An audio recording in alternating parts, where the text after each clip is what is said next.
Bonjour à toutes et à tous et bienvenue dans cette nouvelle vidéo de rédacteurweb.fr. Aujourd'hui, tuto Google Doc, donc Google Documents, on va voir comment l'utiliser pour deux raisons. La première, c'est que tous vos fichiers vont tout le temps vous suivre, c'est-à-dire qu'il vous suffit simplement d'un compte Gmail et vous retrouvez tous vos fichiers que vous aurez rédigés. Et la seconde, c'est que c'est un traitement de texte vraiment très efficace et qu'il est totalement gratuit. Alors comment faire? Avant toute chose, il vous faut un compte Gmail, c'est obligatoire. Alors pour faire ça, vous allez sur Gmail, vous créez un compte, ça vous prend 5 minutes à tout casser et c'est super pratique.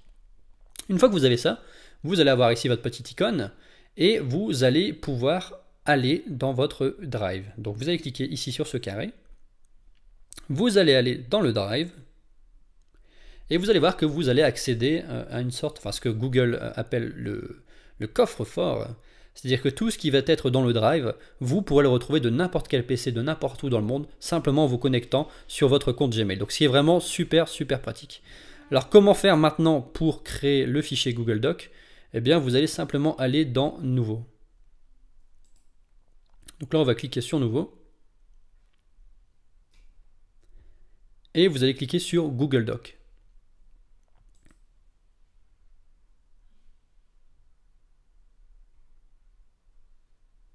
Et vous pouvez voir qu'ici on va retrouver donc le fichier de Google Doc qui va se créer en même temps automatiquement dans votre Drive. La première chose à faire, ça va être de changer le titre tout simplement. Donc ici on va retrouver le document sans titre, on va changer ça automatiquement. Donc on va double-cliquer et on va mettre le titre du document que l'on souhaite. Par exemple, qu'est-ce qu'on pourrait mettre?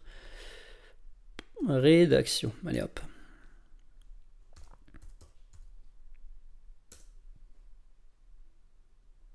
Ah, là j'ai mal validé, je vais le retaper. Allez, rédac. Stérel 1. Là, il change un peu, du coup, il me bloque.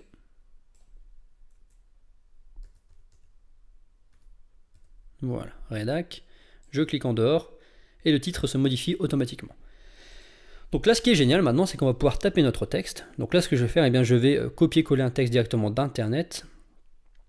Donc là, je vais tout simplement recoller le texte que j'avais pris pour Word. Et voilà. Et ici, vous allez donc pouvoir taper tout votre texte simplement et facilement. Alors comment, maintenant je vais vous expliquer comment fonctionne un peu Google Doc. Vous allez voir que c'est vraiment super simple. Comparé à Word, c'est beaucoup plus simple.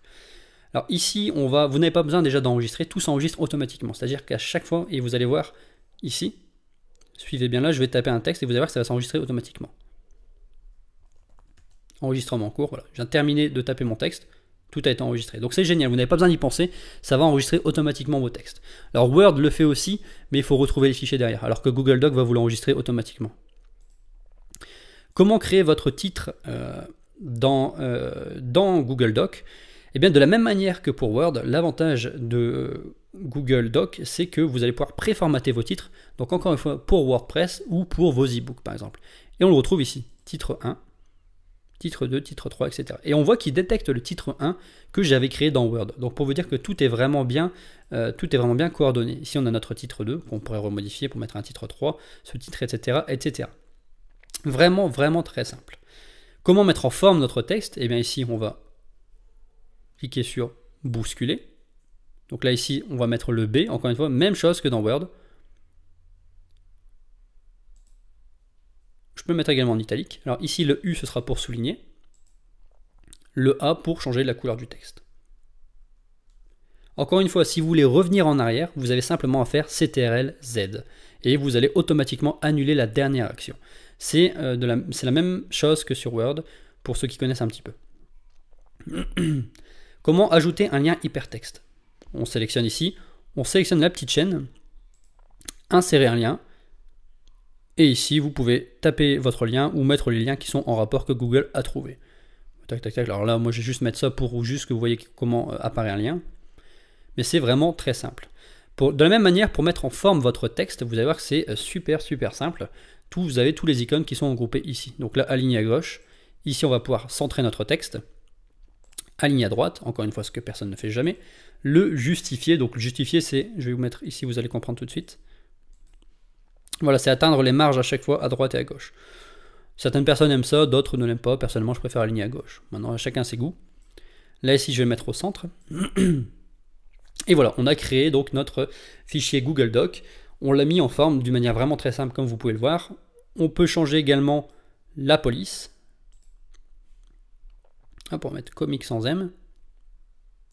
Maintenant, comment faire pour retourner en arrière? Eh bien, on va faire CTRL Z. Hop, je reviens en arrière, j'annule ma dernière action. Changer la taille, eh bien, on va changer la taille ici. On va dire que je me suis trompé, je souhaite revenir en arrière, comment faire? Eh bien, simplement, on va faire CTRL Z. Et ça annule la dernière action encore une fois. Voilà, donc vous pouvez voir qu'il y a vraiment beaucoup d'éléments qui sont super intéressants.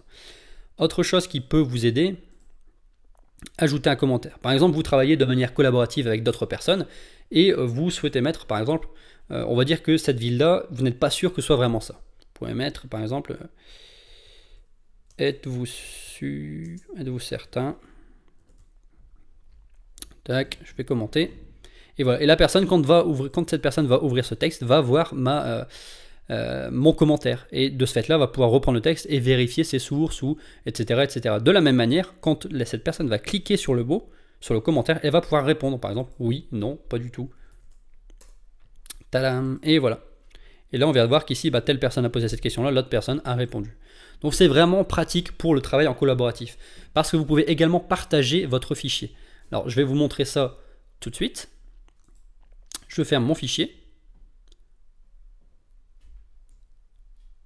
Je vais dans mon drive pour le mettre à jour et on peut voir qu'ici que mon fichier s'est enregistré automatiquement.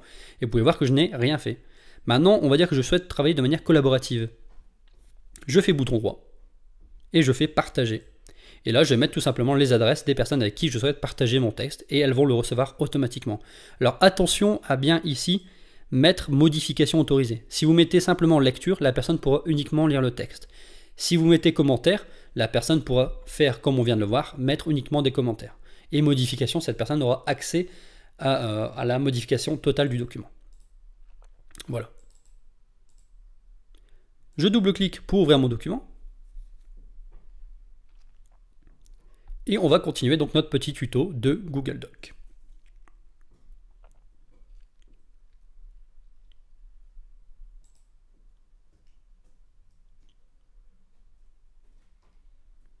Alors là, ça change un petit peu puisque je suis en train de faire la vidéo. Voilà. Maintenant, on va voir les différents onglets. Donc ici, on va avoir l'onglet fichier. Donc fichier, généralement, ça va être... c'est tout le temps la même chose. Hein. Alors là, il se reconnecte. Ah oui, voilà, une chose intéressante, vous pouvez activer la synchronisation. C'est-à-dire que vous pourrez travailler sur votre document hors connexion, ce qui est vraiment super sympa.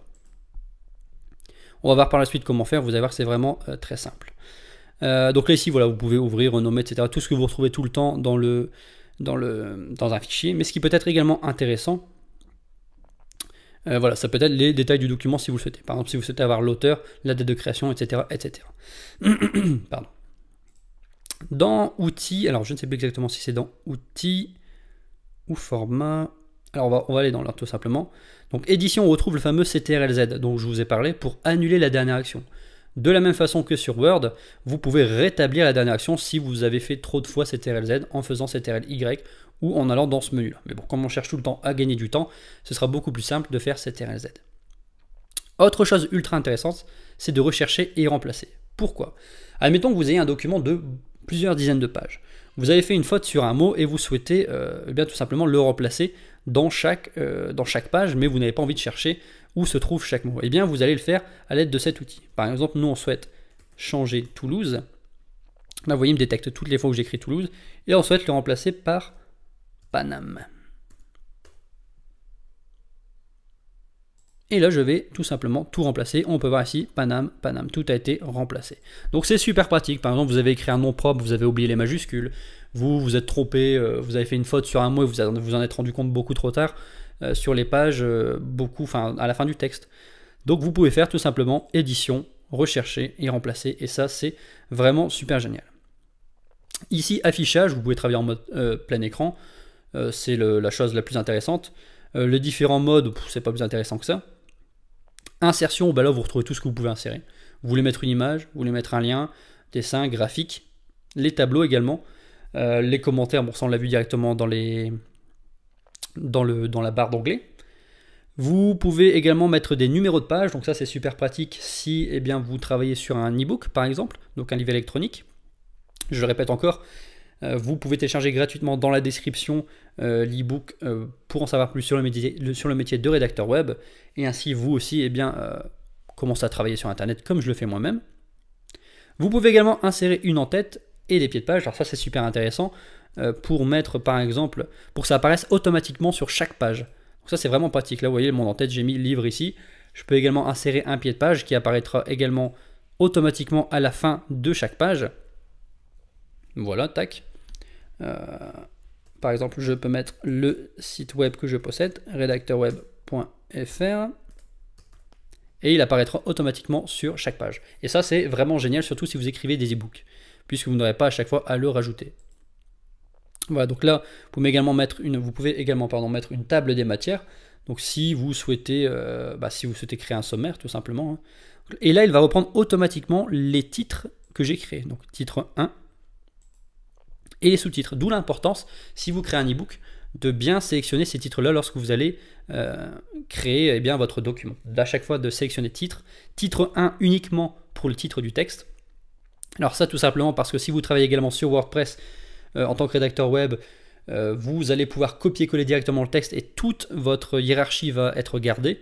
Également pour le SEO, c'est-à-dire que, pour faire une petite parenthèse assez rapide, en SEO, les titres ont une importance, sont assez importants, c'est-à-dire que si votre titre n'est pas en titre 2, il ne pourra pas être converti sur WordPress pour le SEO, c'est-à-dire qu'il ne sera pas dans les balises H2 ou H1 si c'est un H1. Et ça, c'est très important. Alors, je ne vais pas m'étaler là-dessus parce que c'est tout un sujet. Il faut juste vous rappeler que c'est très important de mettre titre ici, de sélectionner votre titre 1, le 1 uniquement pour le titre, et le reste 2, 3, 4 comme vous le souhaitez, mais de bien garder le titre 1 pour le titre principal. Là, j'ai mis le sommaire ici. Si j'avais cliqué là, mon sommaire, ma table des matières, serait apparue ici. Le format, c'est tout ce qu'on a vu dans la barre ici. Donc gras, italique, souligné. Le commentaire également. Là, je suis retourné. Voilà. Les exposants, c'est ce qu'on retrouve également sur Word. Ça ne vous servira pas à grand chose sauf si vous travaillez en mathématiques. Donc là, on retrouve plus ou moins les mêmes choses. Hein. Ça, c'est intéressant également. C'est que vous, admettons, vous dites, vous allez taper tout ça et votre client vous dit, moi j'aimerais bien avoir l'intro uniquement en majuscule. Vous n'allez pas tout supprimer, tout retaper. Hop, majuscule, et tout est en majuscule. Et là, si j'ai envie de revenir en arrière, comment je fais? CTRL Z. Juste super pratique. Outils. Alors les outils, c'est sympa. On a le fameux outil orthographe qui va rechercher toutes les erreurs. Donc là, c'est généralement tout ce qui est souligné. Vous pouvez également remplacer directement le mot. C'est plutôt pas mal. Hein.